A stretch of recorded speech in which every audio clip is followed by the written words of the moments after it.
Police say they didn't anticipate vehicular attack in New Orleans truck ramming incident.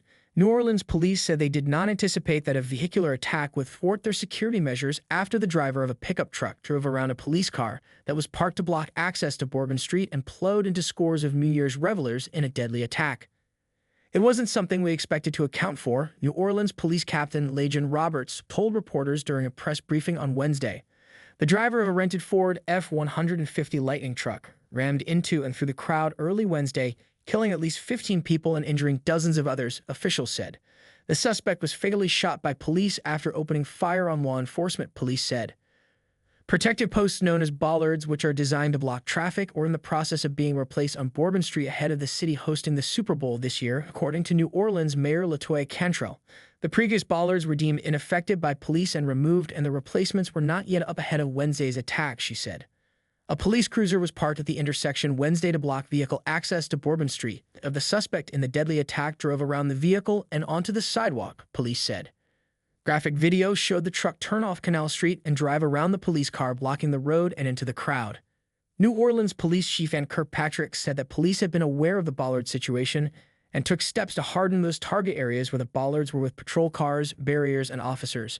We did indeed have a plan, but the terrorists defeated it, Kirkpatrick said during a press briefing on Wednesday. In a statement Wednesday, the city said New Orleans installed bollards at key locations along Bourbon Street in 2017 to block vehicles from entering the famed thoroughfare whenever needed. The black removable bollards previously installed at key locations along Bourbon Street proved unreliable and have been non-operational.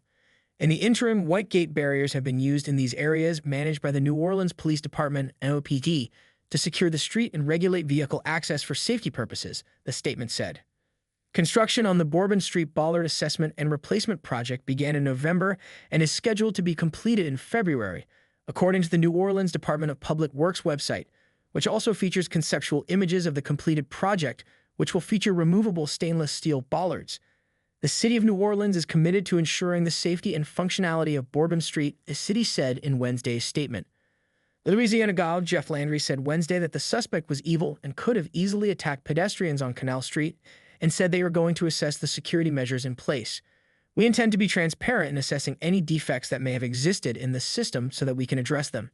It's the only way to ensure that any mistakes that were made are corrected, he told reporters during Wednesday's briefing.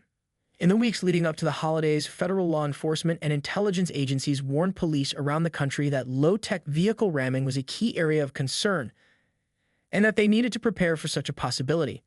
Former NYPD Chief of Detectives Robert Boyce called the apparent security lapse in New Orleans unacceptable.